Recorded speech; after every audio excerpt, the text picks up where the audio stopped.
राधे राधे मेरे प्यारे भाइयों बहनों माताओं व बंधुओं। आज मैं आपके लिए लाई हूँ श्री स्कंद महापुराण की कथा। बंधुओं, जिसे सुनने मात्र से भगवान श्री हरि की कृपा आप पर बरसने लगेगी।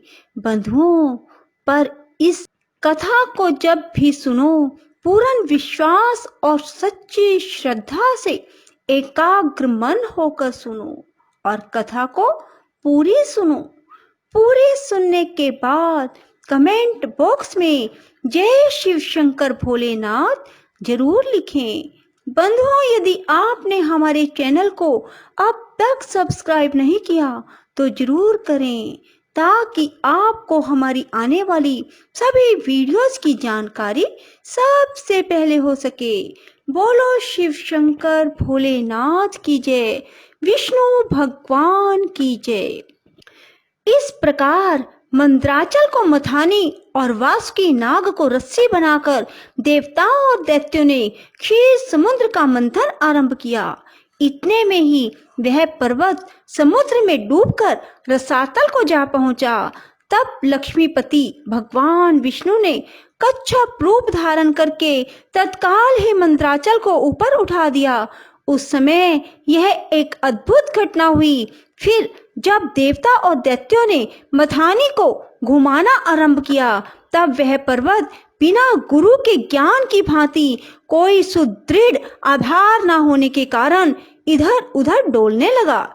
यह देख परमात्मा भगवान विष्णु स्वयं ही मंदराचल के आधार बन गए और उन्होंने अपनी चारों भुजाओं से मधानी बने हुए उस पर्वत को भली भांति पकड़कर उसे सुखपूर्वक घुमाने योग्य बना दिया। तब अत्यंत बलवान देवता और दैत्य एकीभूत हो अधिक जोर लगाकर क्षीर समुद्र का मंथन करने लगे।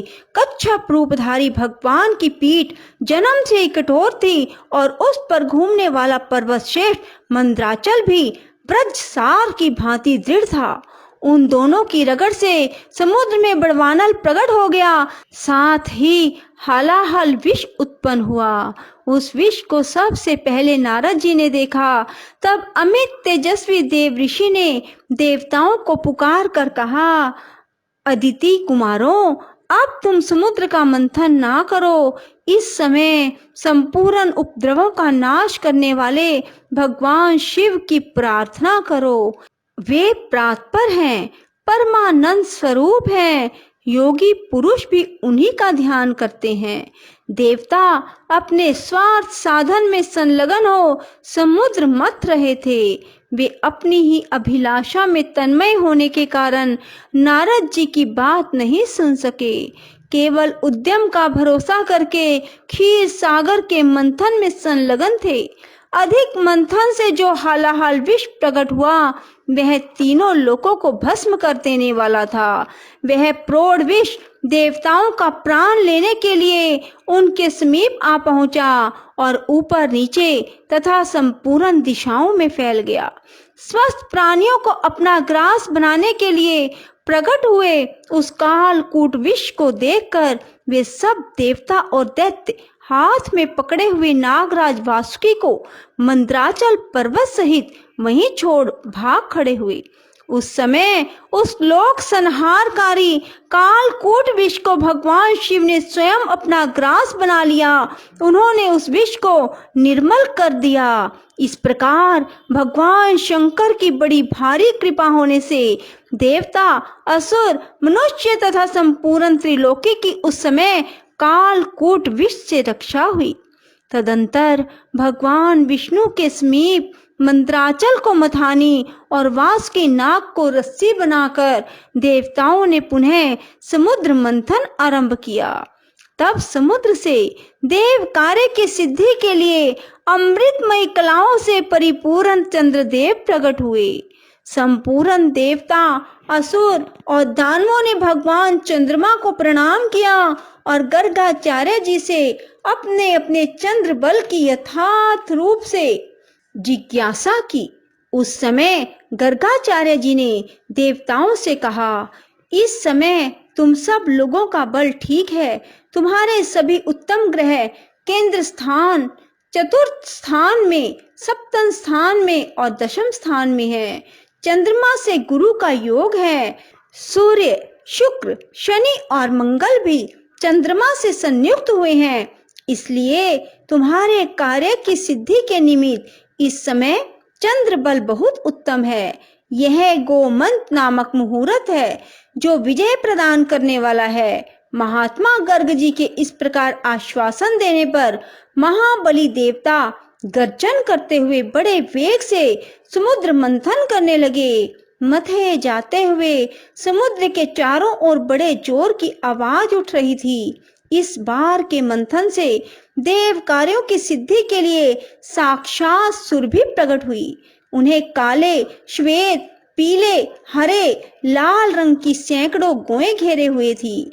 उस समय ऋषियों ने बड़े हर्ष में भरकर देवताओं और दैत्यों से कामधेनु के लिए याचना की और कहा, आप सब लोग मिलकर भिन्न भिन्न गोत्र वाले ब्राह्मणों को कामधेनु सहित इस संपूर्ण गौओं का दान अवश्य करें।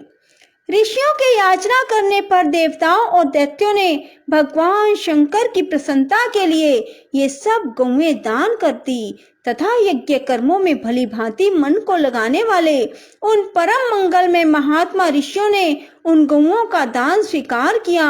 तत्पश्चात सब लोग बड़े जोश में आकर क्षीर सागर को मथने लगे। तब समुद्र से कल्प वृक्ष, पारिजात, चूत और संतान, ये 4 दिव्य वृक्ष प्रकट हुए। उन सब को एकत्र रखकर देवताओं ने पुनः बड़े वेग से समुद्र मंथन आरंभ किया।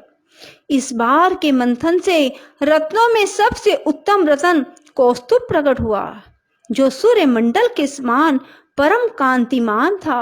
वह अपने प्रकाश से तीनों लोकों को प्रकाशित कर रहा था।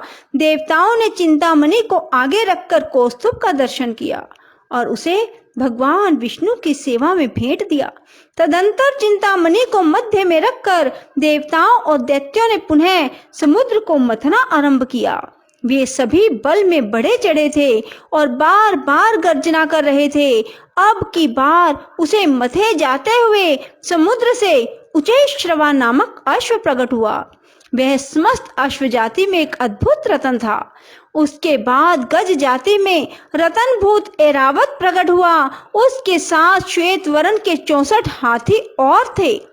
ऐरावत के 4 दांत बाहर निकले हुए थे और मस्तक से मद की धारा बह रही थी। इन सब को भी मध्य में स्थापित करके वे सब पुनः समुद्र मंथने लगे। उस समय उस समुद्र से मदिरा, भांग, काकड़ा सिंगी, लहसुन, गाजर, अत्यधिक उन्माद कारक धतूर, पुष्कर आदि बहुत सी वस्तुएं प्रकट हुई। इन सब को भी समुद्र के किनारे एक स्थान पर रख दिया गया। तत्पश्चात वे श्रेष्ठ देवता और दानव पुनः पहले की ही भांति समुद्र मंथन करने लगे। अब की बार समुद्र से संपूर्ण भुवनों की एकमात्र अधीश्वरी दिव्य रूपा देवी महालक्ष्मी प्रकट हुई, जिन्हें ब्रह्मवेता पुरुष वेदांत विद्या कहते हैं। इन्हीं को दूसरे लोग मूल विद्या कहकर पुकारते हैं और कुछ समर्थशाली महात्मा इन्हीं को वाणी और ब्रह्म विद्या कहते हैं। कोई कोई इन्हीं को रिद्धि, सिद्धि, आज्ञा और आशा नाम देते हैं। कोई योगी पुरुष इन्हीं को वैष्णवी कहते हैं।